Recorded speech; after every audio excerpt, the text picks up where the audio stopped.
Welcome to day 9 of Reconnect to Your Inner Nudges. And today is called Been There, Done That, Not Doing It Again.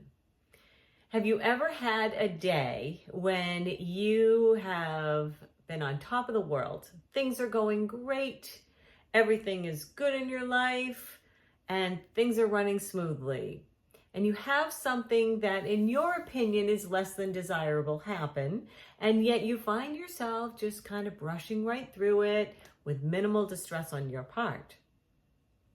And then, have you ever had a day where you have woken up and you feel exhausted, or you've got this headache that is pounding before your feet even hit the floor, and something that you consider less than desirable happens, and you find yourself in great distress and maybe not dealing with it as well as you think you probably should have?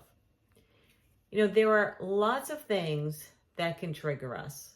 There are lots of things that happen in our lives, and there are lots of different ways that we react to it. And sometimes when we are not in our best place, we do react to things, and then we leave a wake of destruction behind us.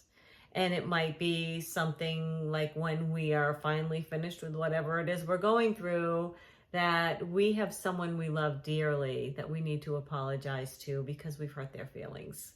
And that was not the intention. And so today is about really reconnecting to those inner nudges and recognizing, like, okay, here I am. Typically when I'm feeling A, B, and C, or I'm experiencing A, B, and C, I'm not at my best. So these are little signs that can tell me that I'm going to have to maybe do something to bring myself back to a space where I am, or maybe take an action like let people around me know, yeah, you know, I'm not really in the best of places, not your fault, but I need you to know that I don't have as much patience, or whatever it may be. And use that communication. You know, I remember when the repressed memories were resurfacing for me, and there were always little signs like this probably wasn't going to be a time that was going to go well for me. And a lot of times it would start, I thought it would start with this pain in my shoulder, my right shoulder going up into my neck. And when I got that feeling, I immediately knew it was not going to be a fun 24 to 48 hours. And it was going to be a really difficult time. And so at the time I was, thankfully, in counseling. And so at one point, my counselor said to me, look, you know the signs now, and we know what they mean. We don't have to keep digging deep.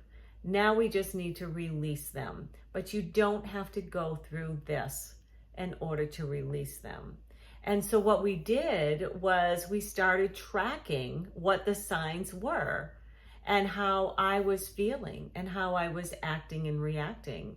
And she was right. You know, it started here, but then it went to my stomach, and then the anxiety set in, and then the thoughts started in, and then that's when everything went downhill. And anyway, it doesn't really matter, but that's when the process of the repressed memories coming up, sometimes sending me to the emergency room. So all of that being said, I know that's a pretty deep thing for, you know, something that might have nothing to do with that. It might just be you're grumpy one day or whatever it may be, but then it spills over onto someone else. So one of the things that I did with my situation was we had myself, you know, track what was happening in my body. And then from there, in order to disrupt that, she had me fill out these little index cards and keep them with me at all times at that point in my life.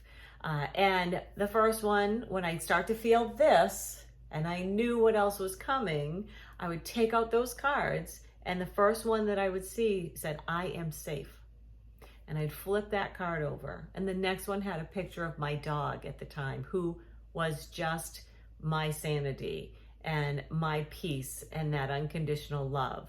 And so then I would look at that and I'd flip the card to the next thing, and then it would say deep breaths.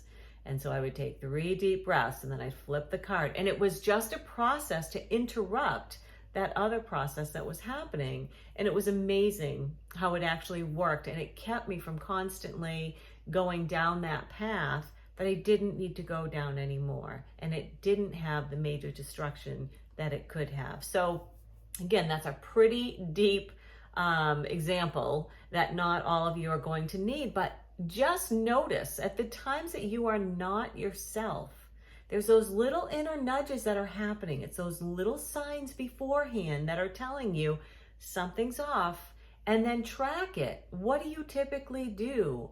And then how are you going to interrupt that? So that is my suggestion for you today on day 9. And again, leave a comment, or if you have anything to share that you think will help others, please let us know. And I will look forward to reading that. Have a great day.